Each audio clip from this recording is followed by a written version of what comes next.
The Sacred Story and Divine Tale. Hey everyone, and welcome back to the channel.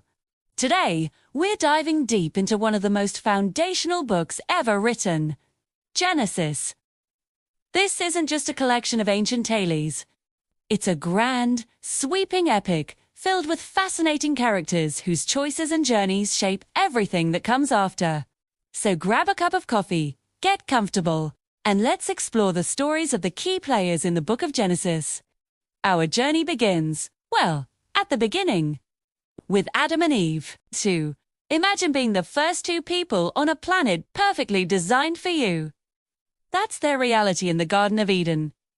God gives them just one rule: don't eat from the tree of the knowledge of good and evil. But a cunning serpent enters the scene, plants a seed of doubt, and they make a choice that changes human history forever. Their story isn't just about a mistake. It's a powerful lesson about innocence, temptation, choice, and consequence. It sets the stage for the complex relationship between humanity and the divine, a theme that echoes throughout the entire Bible. After Adam and Eve leave the garden, we meet their sons, Cain and Abel. This is the first story of sibling rivalry, and it escalates quickly. Abel, a shepherd, brings a pleasing offering to God, while Cain, a farmer, brings an offering that isn't as well received. Consumed by jealousy, Cain commits the first murder. When confronted by God, his famous reply, "Am I my brother's keeper?" hangs in the air. This tragic story highlights the devastating power of envy and anger, and it raises a question we still wrestle with today. What is our responsibility to one another? As generations pass, humanity's moral compass goes haywire. The world becomes so corrupt that God decides on a reset, a massive flood. But there's one person who finds grace in God's eyes: Noah. He's described as a righteous man in his generation. God gives him a monumental task: build a massive ark and gather his family in pairs of every kind of animal. Can you imagine the sheer scale of that project? Noah obeys, demonstrating incredible faith and perseverance in the face of widespread ridicule. After the floodwaters recede, God makes a covenant with Noah, symbolized by a rainbow, promising never again to destroy the earth with a flood. Noah's story is the ultimate testament to faith in the face of overwhelming odds. Now, we shift focus to a figure who is arguably the father of three major world religions: Abraham. Originally known as Abram, God calls him out of his homeland with an incredible promise: "I will make you into a great nation, and all peoples on earth will be blessed through you." The catch? Abraham and his wife Sarah are old and childless. This is the ultimate test of faith. They embark on a long journey, facing famine, family disputes, and the long, painful wait for a child. Through it all, Abraham's faith, though sometimes wavering, defines him. He becomes the model of what it means to trust God's promises, even when they seem impossible. His story is a masterclass in patience, trust, and the nature of covenant. Sarah, Abraham's wife, is a powerhouse in her own right. Her journey is marked by the deep pain of barrenness, a significant cultural stigma in her time. She waits decades for the son God promised.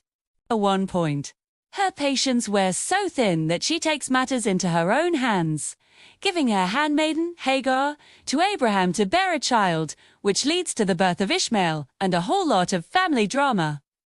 But eventually, in her old age, Sarah miraculously gives birth to Isaac. The Bible says she laughs when she hears the news.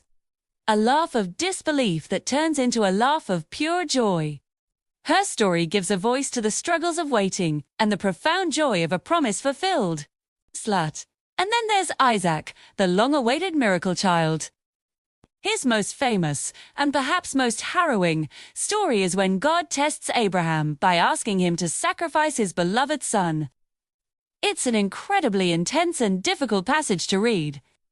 They journey to the mountain, and just as Abraham is about to obey, God intervenes, providing a ram instead.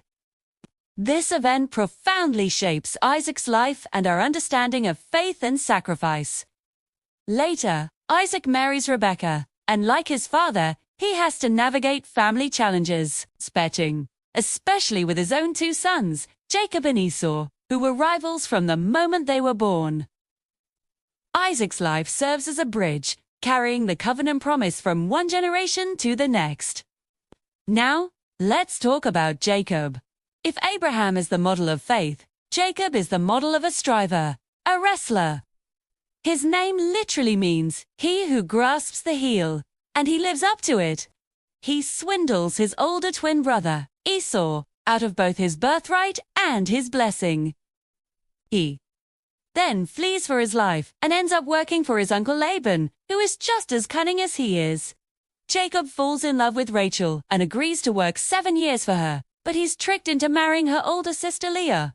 First, he ends up working another 7 years for Rachel.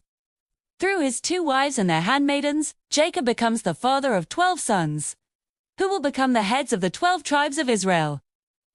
The defining moment of his life comes when he physically wrestles with a mysterious man, who many believe is God himself, all night long.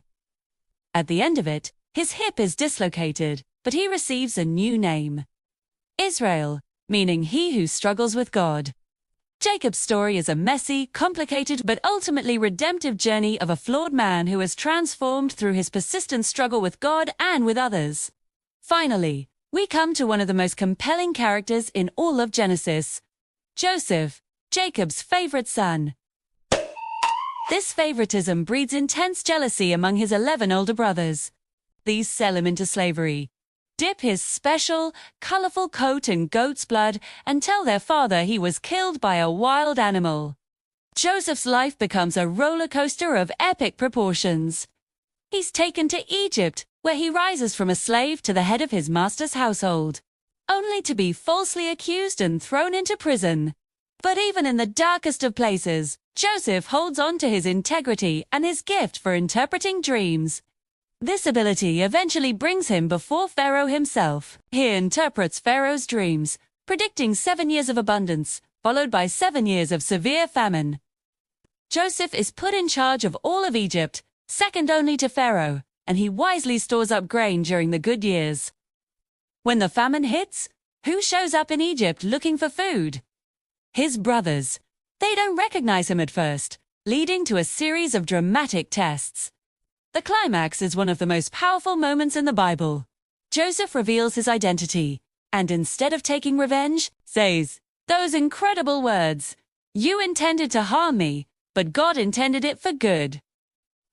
Joseph's story is the ultimate narrative of forgiveness, redemption, and the belief that a divine plan can weave even the worst of human actions into a beautiful tapestry of good. From Adam's choice in the garden to Joseph's forgiveness in a palace, the book of Genesis is a profound exploration of what it means to be human. These characters are not perfect saints. They are real, flawed people who wrestle with faith, family, and their own failures. Their stories lay the groundwork for everything that follows, teaching us timeless lessons about faith, forgiveness, and the incredible, persistent grace of God. Thanks so much for joining me on this deep dive into Genesis. I hope it gave you a new appreciation for these ancient and powerful stories. If you enjoyed this video, please give it a thumbs up. And forget to hit that subscribe button and ring the bell so you won't miss our next exploration. Until next time, take care and keep seeking.